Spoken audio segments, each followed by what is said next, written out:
The night did not care that she was tired. It did not care that her shoes were soaked through, that her fingers were numb, or that the small child pressed against her chest was trying very hard not to cry.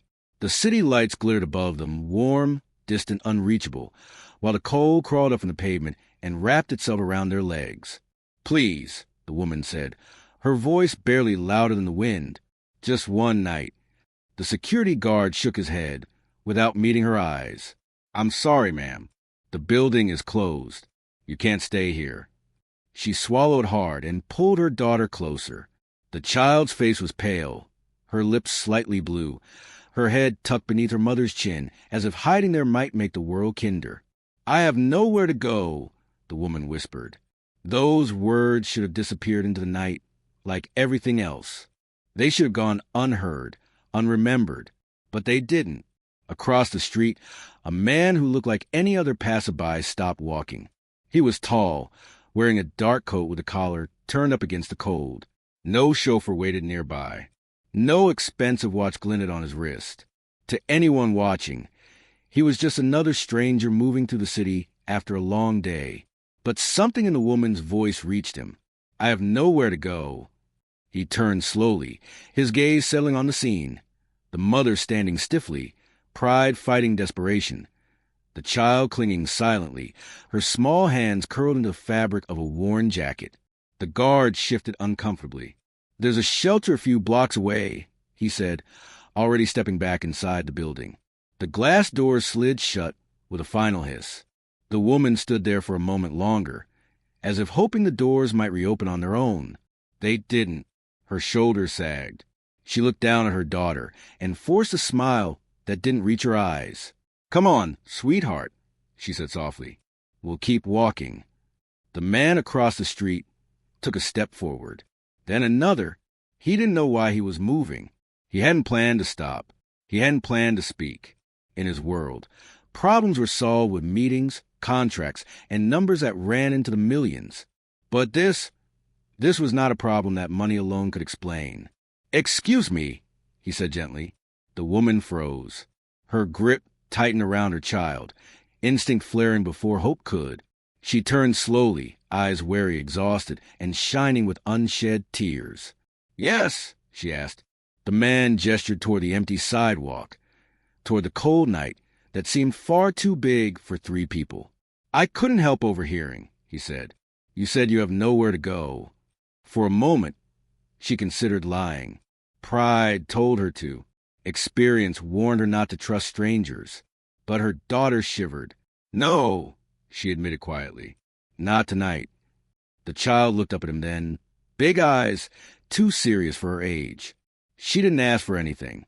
She didn't beg. She just watched him. The man felt something tighten in his chest. "What happened?" he asked, not out of curiosity, but concern. The woman hesitated, then let out a breath that sounded like it had been trapped inside her for days. "I lost my job this morning," she said. "My daughter was sick. I missed too many shifts." She gave a humorless laugh. "I guess rent doesn't wait for sick kids."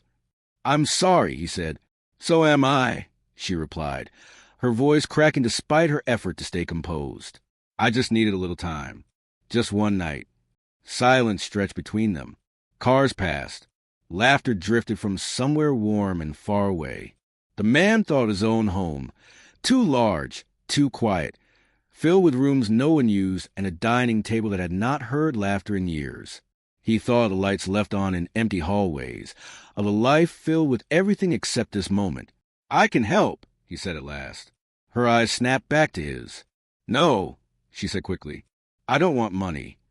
"I didn't offer money," he replied. She blinked. "There's a place nearby," he continued. "Safe.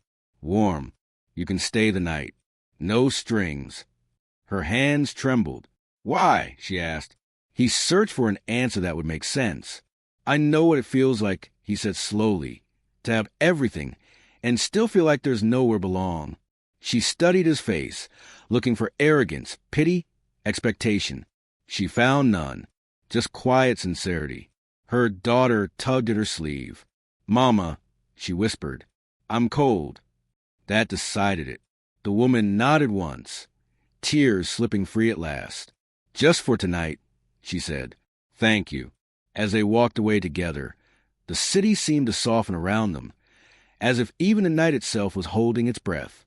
The woman did not know his name. She did not know that the man walking beside her owned the building they had just been turned away from. She did not know that this single moment, this choice made on a cold sidewalk, would unravel two lonely lives and weave them into something neither of them had been looking for. But somewhere deep inside, as her daughter's small hand slipped into the stranger's, she felt something she hadn't felt in a very long time. Hope. And for the first time that night, the city didn't feel so cold. The car was warm. That was the first thing the little girl noticed as she climbed into back seat. She let out a small sigh without realizing it, her shoulders finally relaxing as heat wrapped around her frozen fingers. Her mother sat beside her, still tense, still alert, as if kindness were something that might vanish if she relaxed too much. "Is this okay?" the woman asked, her voice careful. "Yes." The man replied simply. "You're safe." He drove without speaking much, giving her space.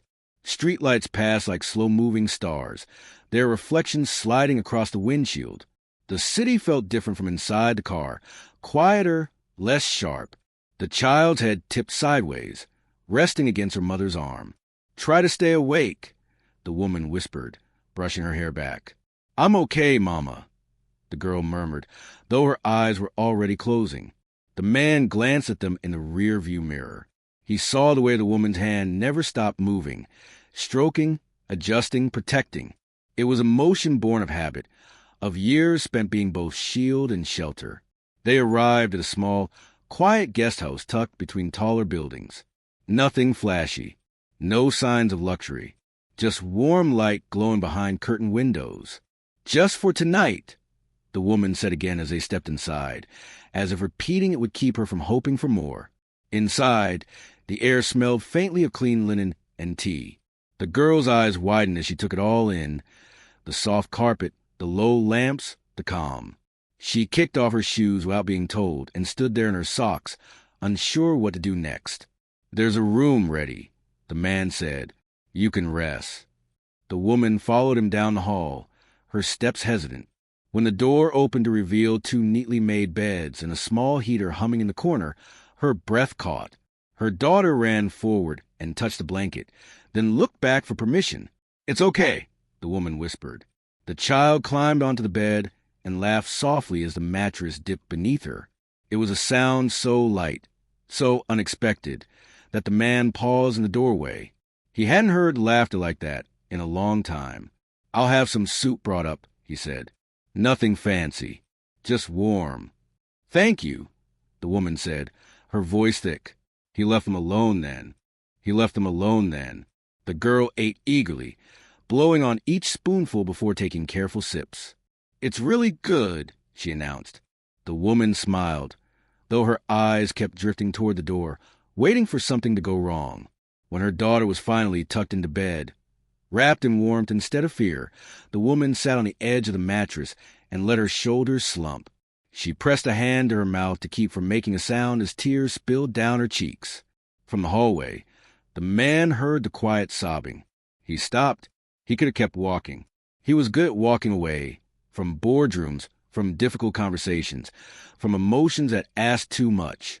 Instead, he leaned against the wall and listened. "I tried so hard," she whispered, thinking no one could hear. "I just needed a little time." The words settled into him, heavy and familiar. He remembered nights in his own life when success had felt meaningless, when empty rooms echoed louder than applause. After a while, the crying stopped. Later, he returned with a folded blanket and set it gently over the chair near her bed. "In case you need it," he said. She looked up, startled. "I'm sorry if I—" "You don't need to apologize," he interrupted softly. "Rest." She hesitated. "Why are you doing this?" He considered the question carefully. "Because tonight," he said, "you reminded me what it feels like to matter."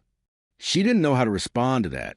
After he left, she lay awake for a long time, listening to her daughter's slow, steady breathing. For the first time in weeks, There was no siren outside, no fear being told to move along. Just quiet, just warmth. In another wing of the building, the man stood alone in front of a window, looking out the city he ruled but rarely felt part of. His phone buzzed with messages he ignored. Down the hall, 2 lives were resting because of him, and in his chest, something long asleep stirred. One night, he told himself. Just one night. But even then, he knew that something had already changed. Morning came gently. Soft sunlight slipped through the thin curtains, painting the room in pale gold. For a moment, the woman didn't know where she was. Then warmth registered. Silence. The steady rise and fall of her daughter's chest beside her. She sat up quickly. They were still safe. Relief flooded her, so suddenly it made her dizzy. She pressed a hand to her face and breathed, long and slow, as if afraid the peace might shatter if she moved too fast. "Mama?" her daughter murmured, rubbing her eyes. "Did we really sleep here?" "Yes," she whispered, smiling despite herself. "We did." The girl grinned and buried her face in the pillow. "It's like a hotel." The woman laughed softly, her first real laugh in days. By the time they stepped out into the hallway, the man was already waiting. He looked different in the morning light. Less like a stranger, more like someone who belonged in quiet moments. "Good morning," he said. "Did you rest?" "Yes," she replied, then added quickly, "Thank you. We'll be out of your way now." He frowned slightly. "There's no rush." "There is," she said gently. "You've already done more than enough." They shared breakfast in a small dining room downstairs. Nothing extravagant. Toast, eggs, warm tea. The girl chatted happily, swinging her legs on the table, telling him about her favorite storybook and how she wanted to be a helper when she grew up. "A helper?" he repeated, amused. "So nobody feels alone," she said matter-of-factly. The man swallowed. After breakfast, the woman stood, determination returning to her posture. "I should look for work," she said. "And a place. I can't stay here." "I know," he said, "but let me help you try." She hesitated. "How?" "I know people," he replied simply. They walked together through the city. He made a few calls while they sat on a park bench. The woman watched him, puzzled, not by what he said, but by how people responded. Respectful, immediate, almost nervous. When he stepped away to take another call, her daughter tugged at her sleeve. "Mama," she whispered, "is he important?" The woman smiled faintly. Everyone is important. But doubt had already taken root. Later, as they followed him into a tall glass building downtown, that doubt bloomed into shock. The lobby was vast and gleaming.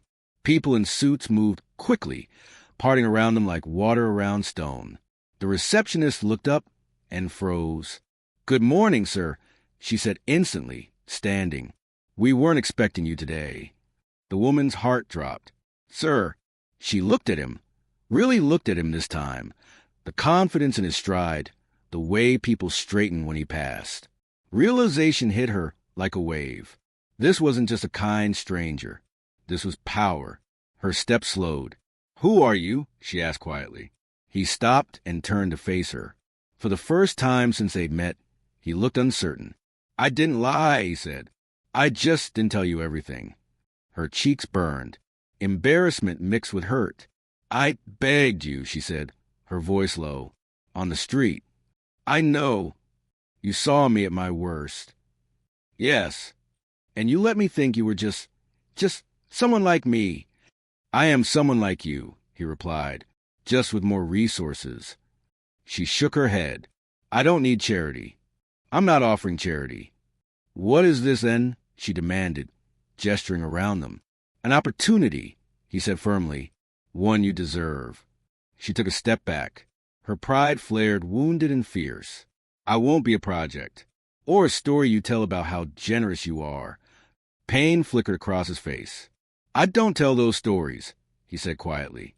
"I live alone in a house, so big it echoes. I helped you because last night, when you said you had nowhere to go, I believed you."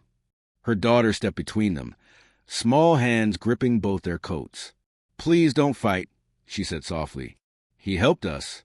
The woman's eyes filled with tears again, this time from confusion more than despair. I just want to stand on my own, she whispered. And you will, he said. Let me help you do that. Silence stretched between them, heavy but honest. Finally, she nodded once, not in surrender, but in trust. I'll accept help, she said, but on my terms. A slow smile touched his face. That's all I ask. As they walked deeper into the building together, none of them realized it yet, but the truth had already changed the shape of their future. Because when dignity meets kindness, something stronger than pride is born, and it feels a lot like the beginning of a family. Time did not change everything at once. It worked quietly, the way healing always does, one ordinary day after another. The small apartment the man helped them find was nothing like the towering buildings he owned. It was modest, warm, and filled with light in the mornings. The woman stood in the doorway that first day, keys trembling in her hand, hardly believing the space was hers. Are you sure? She asked him again. Yes, he said gently. You earned this. I just opened the door. She took a breath and stepped inside with her daughter. And for the first time in a long while, she did not feel like she was trespassing in her own life. Work came next. Not a handout, but a chance. A position she could grow into, flexible enough to let her be the mother she needed to be. The first paycheck made her cry, not because of the amount, but because it meant dignity. Every night, she tucked her daughter into bed and whispered, "We're okay now." And slowly they were.